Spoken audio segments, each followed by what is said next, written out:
Hay un hecho y en el medio muchas interpretaciones.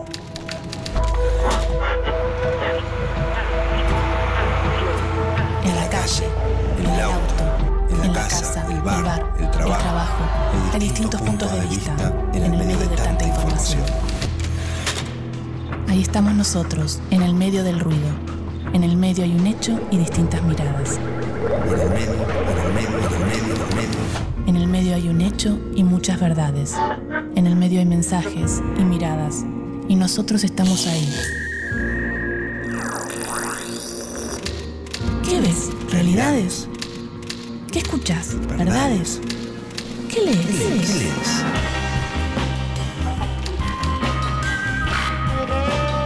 En el medio de las noticias, en el medio de la vida, en el medio de la verdad, en el medio estamos nosotros, aturdidos, confundidos. Ahí estamos nosotros, en el medio de los medios.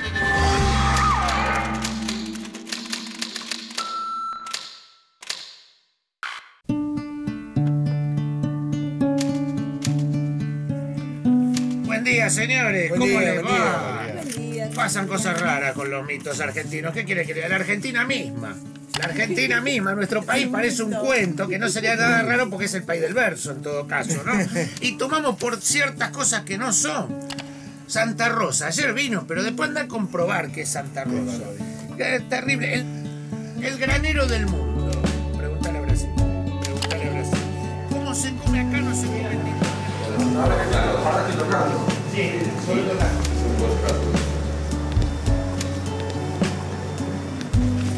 La risa es una reacción de la inteligencia ante el miedo a la opresión, una energía liberadora que mediante el chiste desata nuestros temores y represiones más profundas. El humor relaja las estructuras, ofrece otra mirada y cuando nos reímos nos sentimos más cercanos. En nuestra historia hubo distintos artistas, humoristas y periodistas que en su trabajo se apropiaron de la realidad y la resignificaron generando espacios críticos y filtrando contenidos políticos a pesar de la censura. ¿Qué es el humor político? 2 de la tarde están grabando Peter Capusotto y sus videos. Vamos a ver cómo se hace humor y para qué.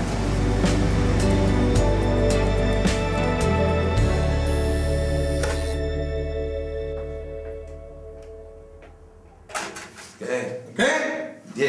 Ponete un poquito más acá porque le tapa mucho la luz. Alfón. Un cachito más. Cuando quieran vamos. Yo, permite pasar. ¿Qué? Me permite pasar. ¿Qué? ¿Qué? Dale, vamos. ¿Qué? ¿Qué? Bien.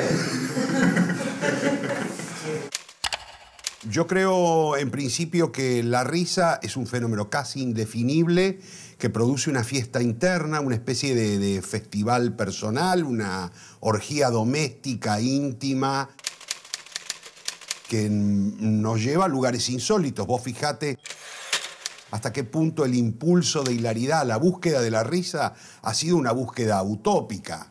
Se le asocia a la felicidad, se le asocia a un estado, a un estado de exaltación.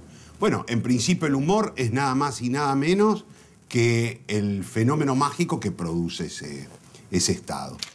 El humor, algunos temas los lleva de una manera muy directa al lector, no en forma de análisis, pero bueno, es una parte que hoy día parece imprescindible. Hay buenas tradiciones en cuanto a hallazgos humorísticos sobre la realidad, ¿no? Pero no de análisis, porque entiendo que el humorista no va a dejar escrito para la historia qué es lo que pasaba en el momento, porque tiene que ser arbitrario a la fuerza. El humor es arbitrario. Lo que sí se puede hacer, y de hecho se hace, es humor periodístico. Se toman los hechos de la realidad y en lugar de contarlos tal cual son, se elige un camino diferente que es, se lo cuenta a través del humor. Creo que el humor puede servir como herramienta periodística. De hecho, en mi trabajo, por lo menos, lo que hago es tomar las noticias, la realidad, la actualidad, lo que pasa, lo que nos pasa a nosotros en la calle. Eso también es periodismo, de alguna manera, es hacer una crónica de lo que te sucede. El humor es una válvula de escape, el humor puede ser una forma crítica también muy dura. Me parece que el humor tiene un montón de utilidades en realidad y de aplicaciones, ¿no? Y que también está en cómo recibe ese humor el que lo ve, ¿no? Más contactos, más comunidad. ¿Otra vez? Cuando vos haces humor, querés decir cosas. Siempre las estoy diciendo. Lo que pasa es que hay una forma de hacerlo que difiere de lo evangelizador, casi diría, o de esta cosa de lo que comúnmente se llama bajada de línea, ¿no? Es decir, no está el mensaje final para que la gente diga, ah. Entonces uno es un emisor, un portavoz, nunca es alguien que tiene que decir esto que te estoy diciendo quiero que lo entiendas, y menos correrse del eje de ese lenguaje caótico que tiene el humor. Yo los veo a todos, aunque en realidad no veo a nadie. Y ahora vamos afuera. ¿Cómo y dónde nace la risa? ¿Cómo se trabaja en los medios contenidos humorísticos?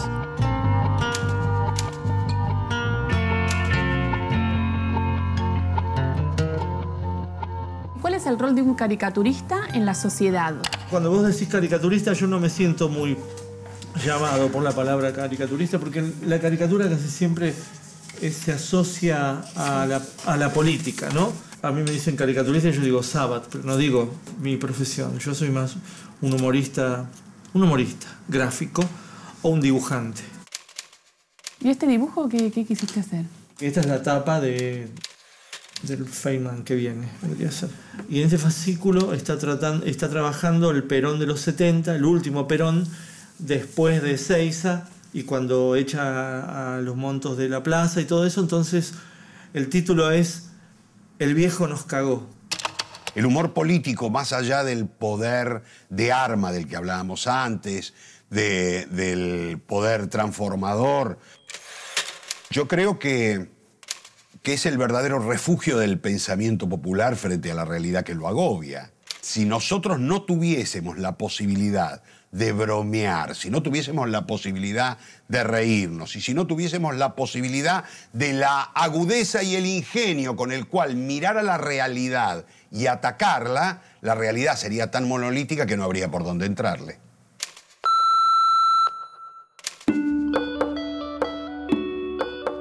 ¿Cómo trabajaron los medios de comunicación contenidos humorísticos a lo largo de la historia? Siglo XIX. Argentina. El sacerdote Francisco de Paula Castaneda es el primer periodista satírico de nuestra historia que desde sus páginas se enfrenta a Bernardino Rivadavia y a la cúpula del clero, y sufre el destierro por la publicación de distintos periódicos en esa línea. 1863. Nace la primera publicación profesional de humor, El Mosquito, periódico semanal que se define como satírico y burlesco, donde la caricatura fue la principal herramienta de sus críticas mordaces. El Mosquito se proclamaba independiente, pero luego de apoyar algunas candidaturas políticas que fracasaron, dejó de salir en 1893.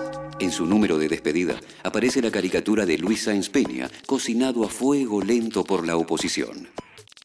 De la misma época y con un estilo similar son Don Quijote, Caras y Caretas, Pebete, El Cid Campeador, La Bomba y El Bicho Colorado, donde colaboró José Hernández, el autor del Martín Fierro.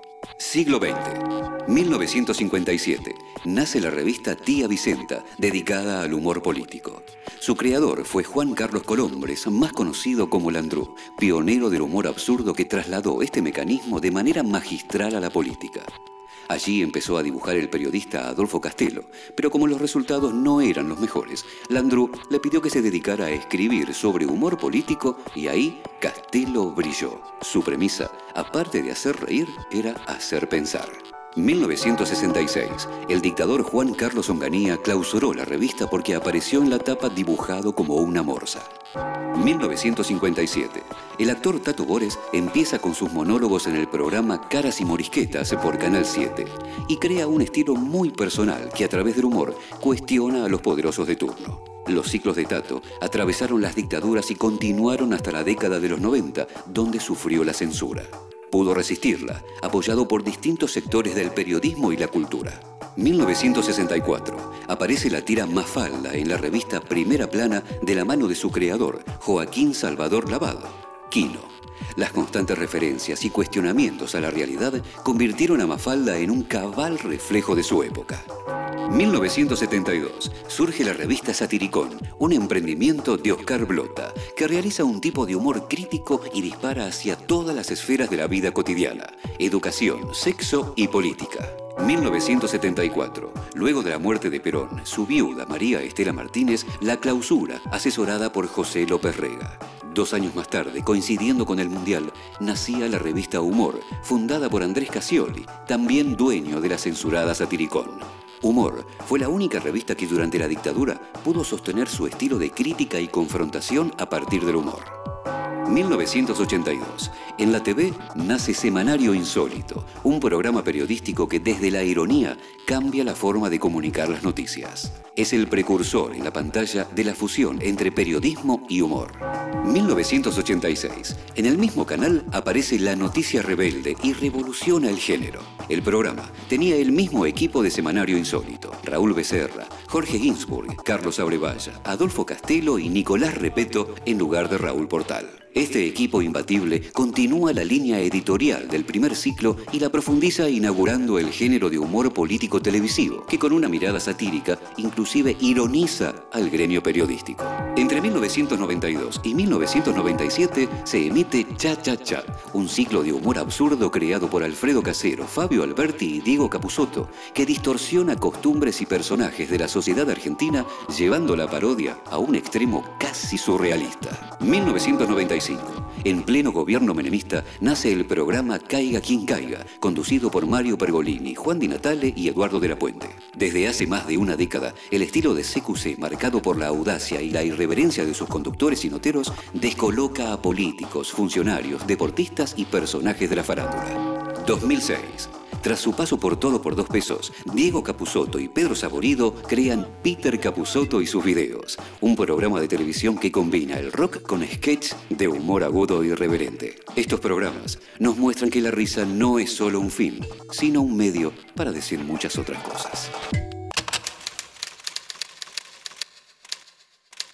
El planteo inicial que yo recibo cuando Mario Pergolini me convoca para hacer el programa era, tenía como referencia clara La Noticia Rebelde.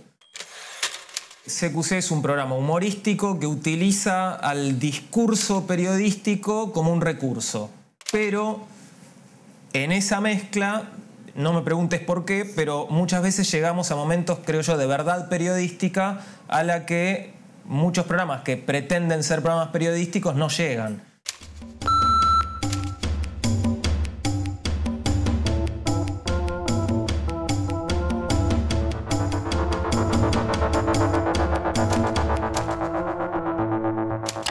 Ustedes hacen periodismo político, entonces. Nosotros hacemos periodismo político, hacemos periodismo deportivo, hacemos periodismo de huevadas. Barcelona finalmente es una sátira periodística, no política, sino periodística. O sea, hablamos de los temas políticos a través de satirizar cómo los medios o cómo los diarios abordan esos temas políticos. Y está hasta en el nombre. Lo llamamos Barcelona porque cuando empezamos a pensar en esta revista, Barcelona era el único lugar posible para la felicidad de un argentino que tuviera alguna inquietud de hacer algo que tenga que ver con lo artístico, la comunicación, eso que en el imaginario era Barcelona, hacerlo acá de la manera que podemos, con un grupo de amigos que la pasamos bien, pero también estamos Barcelona es nuestra pequeña aldea gala de Asterix, ¿no?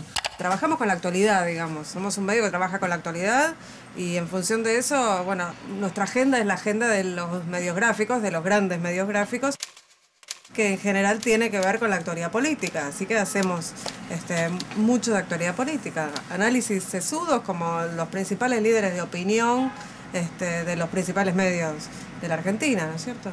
Que todo recorte periodístico, por más que se hace con elementos de la realidad, el recorte, el relato que se hace, siempre es de ficción. Entonces nosotros no somos la excepción a eso, somos un diario de ficción una revista, digamos, que con formato de diario de ficción, como lo es Clarín, como lo es La Nación, como lo es Página 12. Cada uno hace su propio relato a partir de hechos de la realidad, ¿no es cierto?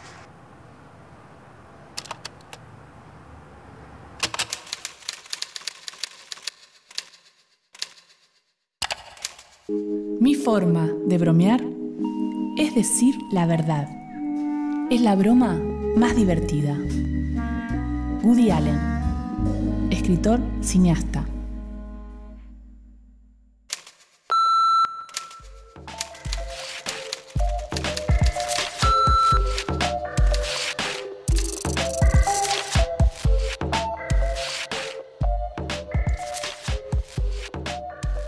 La mayoría de los dibujos hoy día se están haciendo en la computadora, pero yo trabajo mucho, todo esto es lápiz de color. Acá se nota incluso la cosa. ¿Esto es lápiz? Sí, son lápices de color, lápices acuarelables que son, a mí me encantan, ¿no? Pero eso es lo más importante. todo es importante, pero es el principio, ¿no? ¿Qué es importante? Importante es aquello que vos no podés soslayar. Entonces lo más importante es el papel, porque yo puedo evitar esto. Yo puedo ir directamente con tinta a laburar, ¿no? Así que, y la tinta tampoco es indispensable, porque yo puedo escanear un dibujo solo hecho a lápiz. Así que lo más importante y lo único que no puedo soslayar en este momento de mi vida, porque no uso la tableta digital, es el papel. El papel es lo más importante. Un papel, como vimos, es solo el comienzo de un trabajo expresivo, que cuando encuentra un lector, y en él la risa, puede marcar una época, o ser espejo de su tiempo.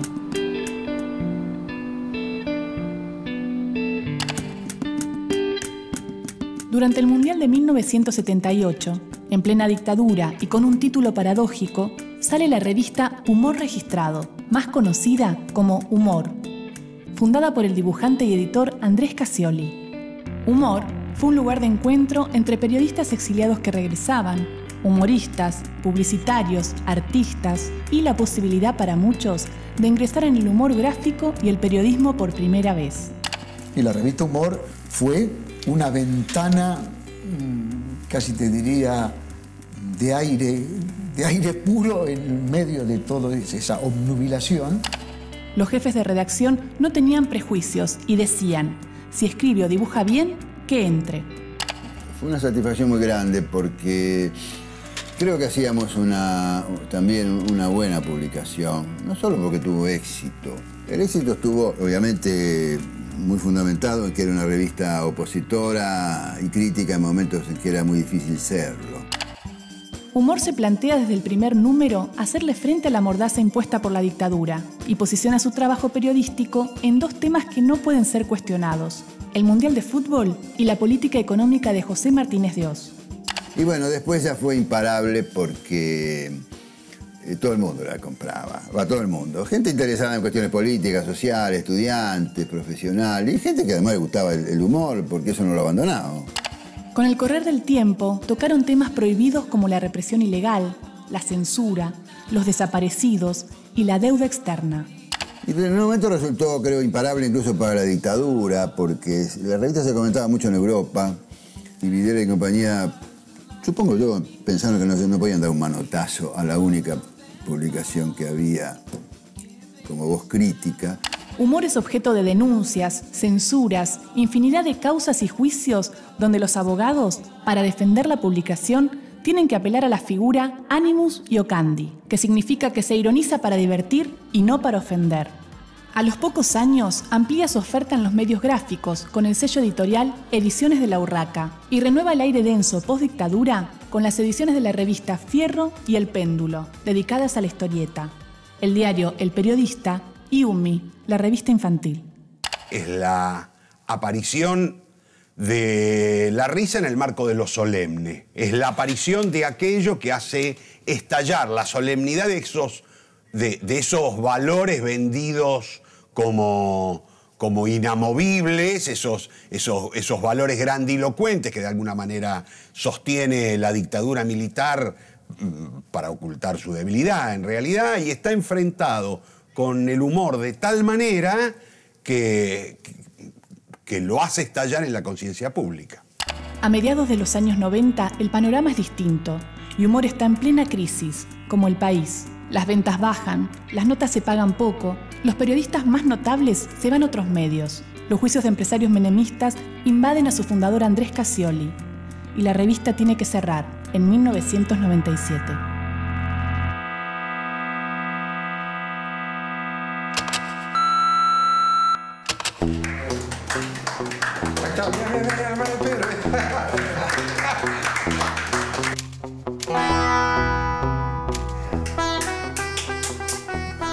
¿Te consideras un sujeto político también a la hora de...? Y siempre uno está haciendo política porque, como alguna vez alguien dijo, hacer un poco política es decir lo que está pasando, ¿no? Cada uno utiliza un lenguaje y nosotros utilizamos más el lenguaje de la desmesura y de la burla. Y dejamos sentado que muchas veces otros mundos que proponemos de lo ficcional son mucho mejores que los que conocemos. ¿Vos crees que formás opinión? Y yo creo que sí. Lo que pasa es que con el humor uno lo que hace es distorsionar ese mensaje y de alguna manera burlarse. Y uno al burlarse toma posición de lo que está escuchando y de lo que parodia. En realidad uno siempre hace humor sobre lo que está mal, nunca sobre lo que está bien, digamos. Hay una vieja frase de Carlos Marx que dice: la historia se repite primero como tragedia y luego como parodia. Yo creo que cualquiera que mire la historia argentina aceptará que Carlos Marx era un visionario. Yo creo que en pocos lugares ha sido tan claro el fenómeno de manifestación de la parodia tras la tragedia. Por tomar un ejemplo, a la tragedia de la dictadura la sucede un gobierno, el menemista, digo, tras una transición previa, lo sucede el menemismo, que no es otra cosa que los mismos valores en términos económicos y sociales de la dictadura, pero en una Ferrari a 200 kilómetros por hora y bailando árabe. Es la parodia de aquella tragedia. Yo, un material que utilizo mucho, me doy cuenta, es el dolor. Yo utilizo mucho como materia prima mi propio dolor y el dolor social. Pero no para gastar al otro, sino porque, bueno, para mostrar que estamos todos inmiscuidos en este dolor y que este dolor no solo es una situación y en la cual todos tenemos que estar con un espíritu bondadoso frente al dolor, sino que también es un riesgo de que el dolor se abroquele y se vuelva una dureza solemne y sacralizado. El dolor más importante que su propio valor. El dolor tiene un pedestal. Y hay que bajarlo del pedestal, porque hay que naturalizarlo. Al dolor hay que naturalizarlo, todos los dolores posibles. Tiene un tope, si no, no podemos vivir toda la vida no elaborando ese dolor. Y el humor sirve para eso.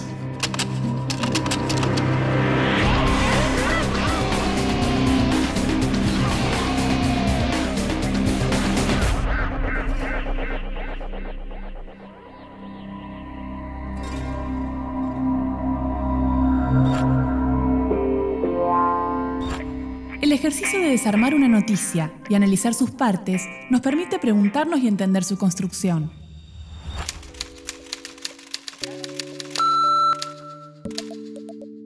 El humorismo, según la Real Academia de Lengua Española, es el modo de presentar, enjuiciar o comentar la realidad, resaltando el lado cómico, risueño o ridículo de las cosas. La revista Barcelona, que utiliza el humor como uno de sus principales recursos, incluye una sección especial en cada número dedicada a la búsqueda de Julio López.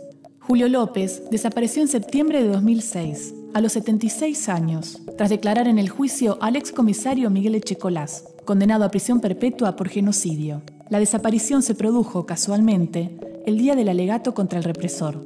López estuvo en todas las tapas de los diarios, pero después dejó de ser noticia para los medios.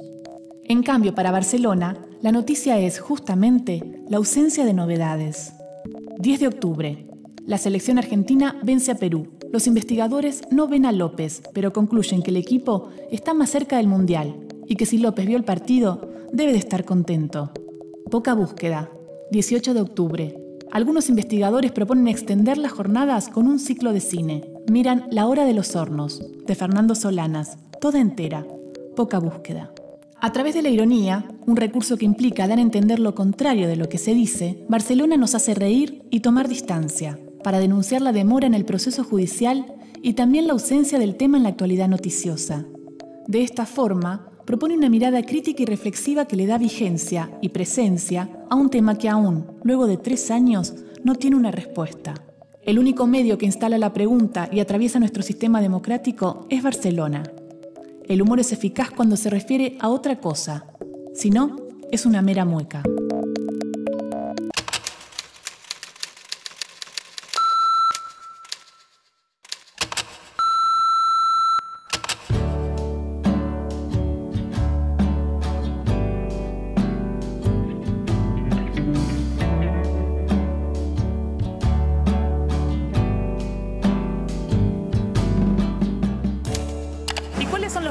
Para hacer humor? No hay. En general uno puede hablar de cualquier cosa. Yo lo que te decía antes, que en realidad, si vos te pones a pensar, siempre los lenguajes humorísticos son redundantes sobre la violencia, sobre la miseria,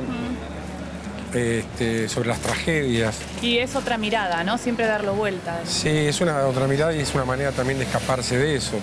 Y también de puntualizarse y de comprometerse en cuanto a lo que te decía antes, saber de lo que uno se está burlando, digamos. El humorista no tiene límites. Yo creo que muchas veces se equivoca, pero no los tiene y no los debe tener. Dependerá del grado de reflexión de la gente, qué cosas acepta y cuáles no. Pero en general, el mensaje humorístico es muy bien recibido por la gente. Quizá cuanto más arbitrario, mejor recibido. Yo tengo mis límites personales. Trato de ser equitativo, justo. Creo que los problemas que tenemos en nuestro país, el mundo es otra historia, no son culpa de un lado ni del otro. Yo trato de ponerme en el medio porque perdés la gracia. La gente se da cuenta que no tiene gracia lo que haces. Incluso me ha pasado, y no es el caso, ahora que estoy con Víctor Hugo, de periodistas que me han dicho, vos que sos el humorista, decí esto, que yo no puedo. El humor tiene la posibilidad de decir a través de sus mecanismos algo que de otra manera quedaría siempre oscuro. Lo revela. En ese sentido tiene una condición fotográfica. Pone blanco sobre negro, negro sobre blanco, y de pronto uno ve frente a sus ojos algo que en la primera imagen era borroso, era velado.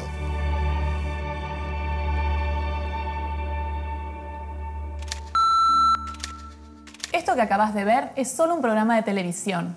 Una visión, una opinión, nuestra interpretación de la realidad. Es nuestra verdad, pero no es la única. Hay distintas miradas sobre los hechos. Nosotros elegimos qué contarte y cómo. Seleccionamos testimonios e imágenes, como lo hacen los medios, que de un hecho construyen la noticia. Los medios de comunicación eligen qué contarte y son responsables de lo que dicen, como nosotros fuimos responsables de lo que dijimos en este programa.